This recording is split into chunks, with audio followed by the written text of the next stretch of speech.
It's gonna be a very long and detailed video, but don't worry, you can jump right into your favorite part using the timestamp below. Otherwise, thank you for watching the whole thing. Alright, so if you remember from the previous video, we talked about this load balancer that we're going to use to combine all the different internet connection that we have.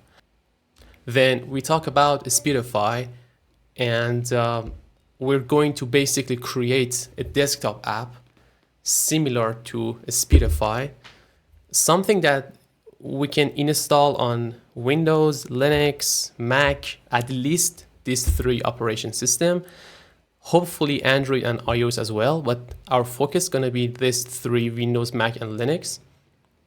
So we're going to create an app, a cross-platform app, something like Speedify that can combine all of our internet connection together.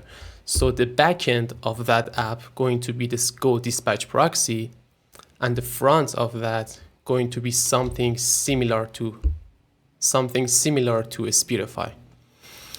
If we want to do that, we can use Electron. Electron is like a JavaScript library framework that allows you to create a desktop app.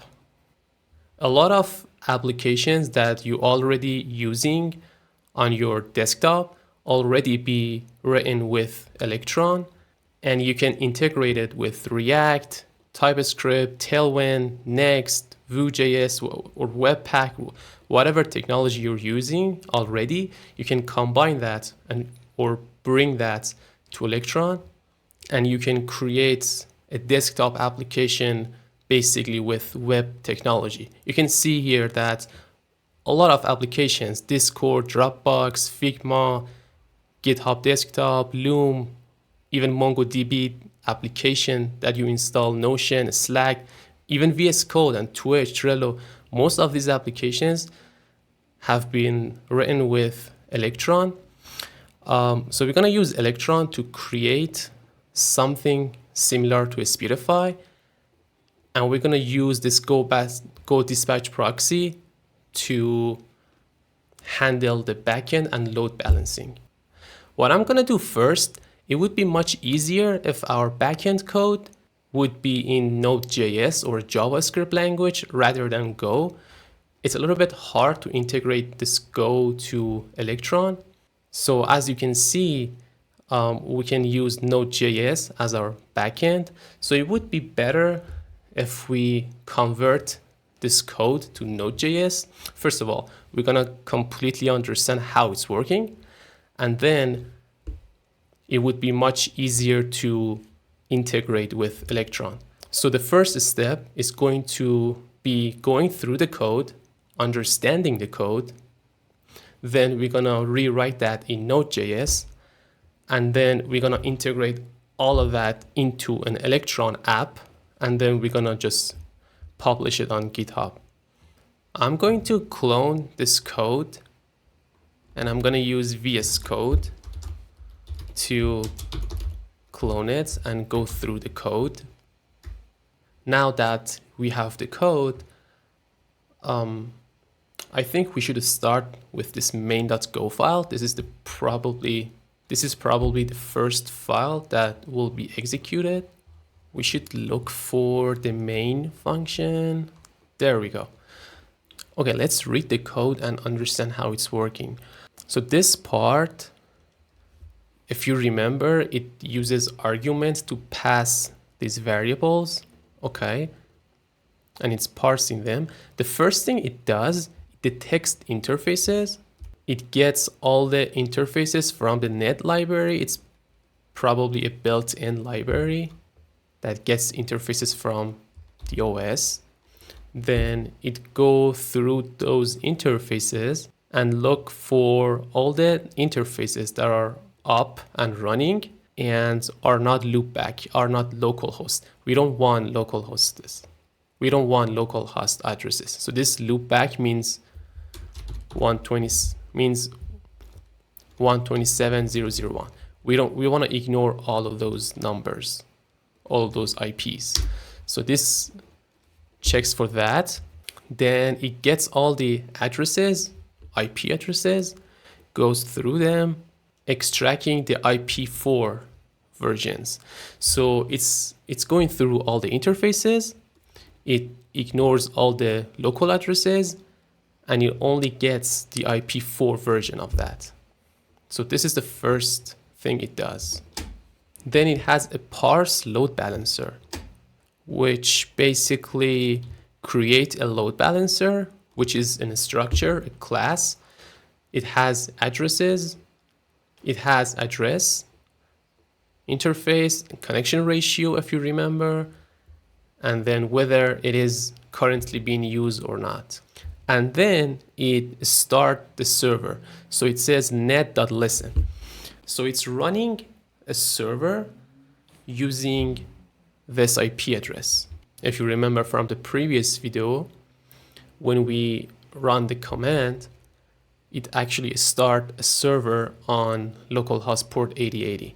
So yeah, here is start the server. This accept function is probably a callback when a new request comes. So whenever a new request comes, it calls the handle connection. So it's like a callback thing.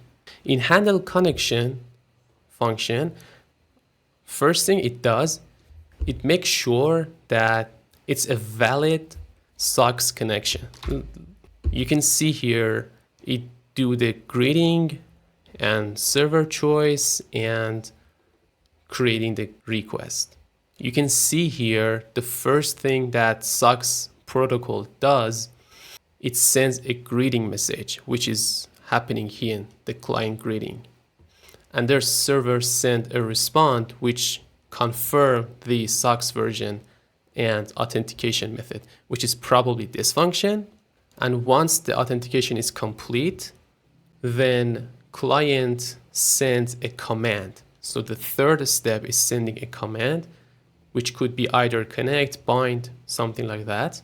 Then we have data transfer and the connection is running. Yeah, so this handle SOCKS connection is basically doing this protocol, following the protocol. And next we have server respond. Okay, so here we have this get load balancer function. It basically is saying that, okay, I have this connection. Am I following the correct ratio? If yes, I'm going to keep using the same connection. If not, I'm going to use the next interfaces. So it's like a queue of requests. The first, second, and third request goes to the first IP address. And when we hit the maximum ratio, the next request go to the new interface. So this is a very basic algorithm for handling the load balancing between multiple interfaces. This is a very simple one. We're gonna stick to it, but maybe in the future we add more algorithm. Then it tries to create a new connection between the local address and the destination address, which is basically this interfaces and what we're gonna call, like it could be a request to Google or whatever. It will create a connection, and at the end, it pipes those connections together. This pipes function is very interesting. You can see that it copying everything in the remote connection into the local, and exactly the opposite, copying local to remote. So it's like we have a local connection and we have a remote connection. We're creating a tunnel from local to remote, and we're creating a tunnel from remote to local. So we're basically going to create two different tunnel here and piping them together. So it's like forwarding the request, okay? So if you want to send a simple request to Google, it goes to this interface first and then will be forwarded to Google. So this pipe connection is like a forwarding thing. It's like a forward proxy thing. Okay, and that's it. For each request, you can see this accept function. For each request, it does all of that. Make sure the SOCKS connection is correct. Make sure the command is connect. Get the right load balancer and pipe connection together. Okay, let's implement all of that in Node.js. I'm gonna use npm init, keep the name as it is. Version doesn't really matter, but I'm gonna add something. Okay, so what npm init does, it generates a package JSON file for us. I'm gonna use TypeScript. So I'm gonna create an index.ts file, and I'm gonna say console.log, and I'm gonna change the script to, let's call it start. When you use TypeScript, you have to first compile the TypeScript to JavaScript and then run the JavaScript using Node or any other thing. So I'm gonna say tsc index.ts, then run the result for me, and the main is index.json. So I should be able to say npm run start, and you can see the index.js file, which is the compiled version. Just to make things a little bit more clean, I'm gonna use out directory and call it dist. Yep, you can see the dist folder here, so just a little bit more clean. I'm also gonna add a tsconfig file, write a simple tsconfig file. I love CodePilot, by the way. Simple as that. Yeah, this is correct. Let's add the src directory and put the code here. Okay, let's get back to our coding. So first thing is to implement this detect interfaces function. I'm gonna use the same name here, and I'm gonna say function detect interfaces network interfaces equals to, yup, we should import the OS and we should install the types, which is okay.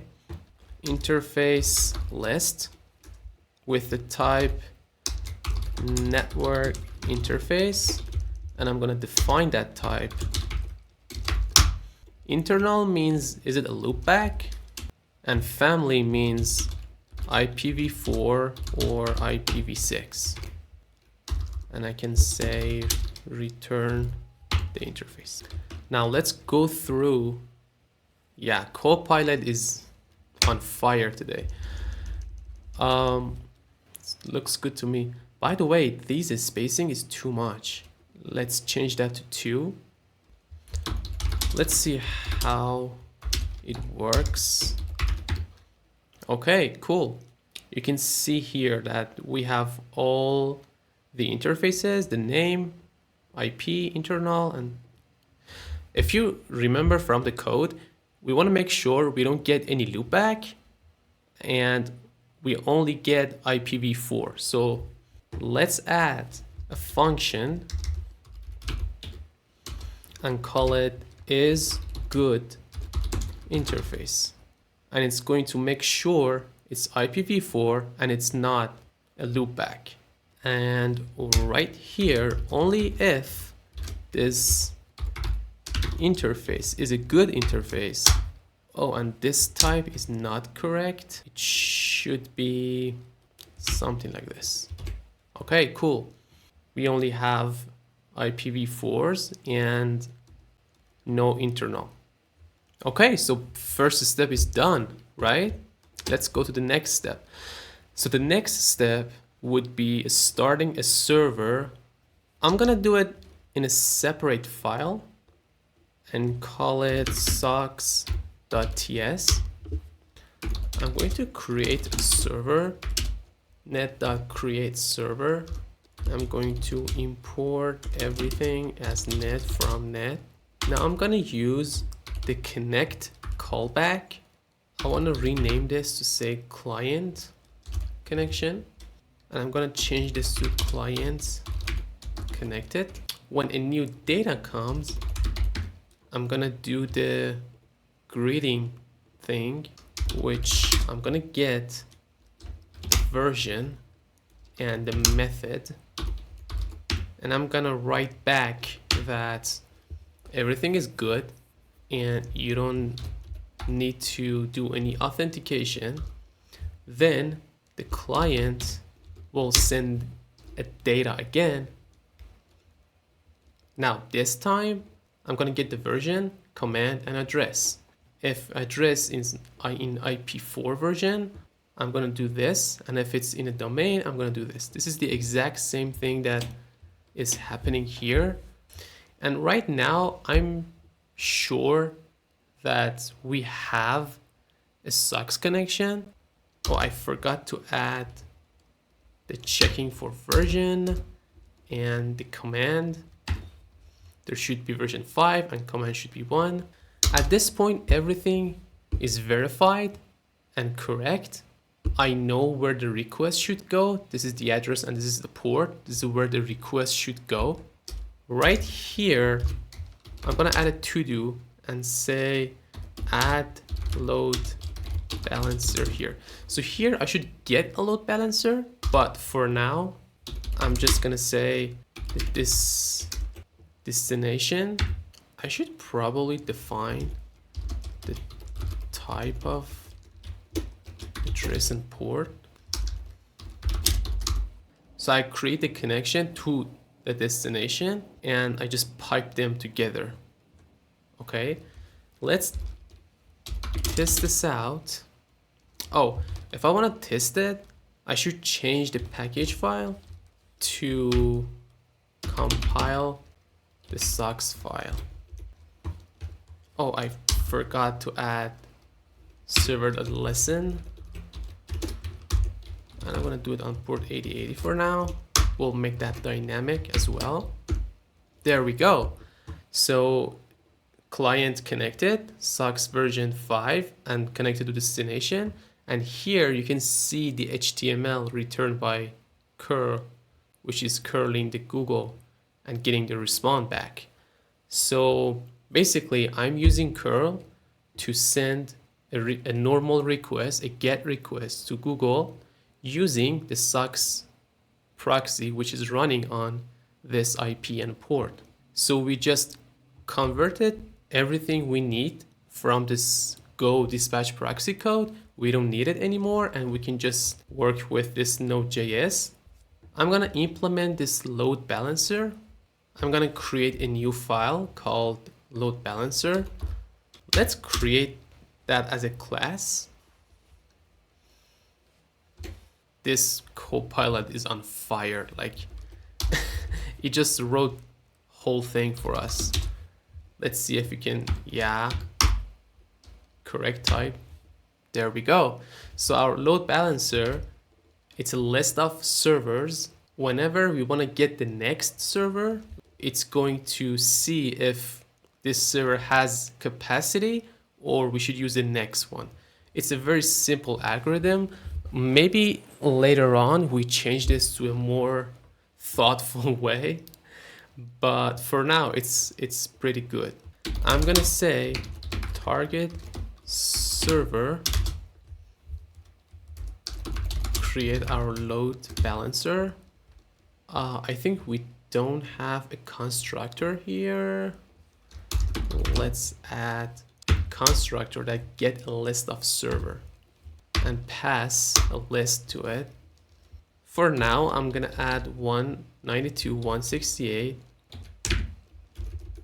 which is one of my interfaces. And for the next one, I'm gonna add another interface. For now, I'm gonna make them static. We will connect different parts together at the end. So I'm gonna get the next server, and here we should say the target.host and target.port. Oh, I forgot to make this export and then import from that file. I probably missed something. Yeah, that interface was wrong. Yeah, there we go. And if I run it again, I should probably add a log here so we can see which target server we're using or using. And you can see right here, the first time it goes to my Wi-Fi, and the second time it goes to my phone, which currently doesn't work. You can see here that we implemented the load balancer as well. Now that everything is working, we don't need this Go file, and we can only focus on our own code. We have an index which get all the interfaces. Then we have a load balancer, which is a simple algorithm for just rotating between interfaces. And we have the socks, which basically handle the socks proxy. So we have everything we need. At this point, we should start our Electron app and design the app and code the UI and just use this code as a backend. I'm gonna do that in the next video. Thank you for watching. I hope this was very helpful for me. I hope you also learned something new today. This socks proxy was very interesting, and all this handshake and greeting and all this was very interesting. The load balancer was also very interesting, and this detect interface was pretty cool. I hope you enjoyed it. I will see you in the next video. In the next video, we're gonna code the UI, design the UI first and code the UI and connect this to it, and then put the code on GitHub and release our first version. So thank you for watching this video, and I will see you in the next one.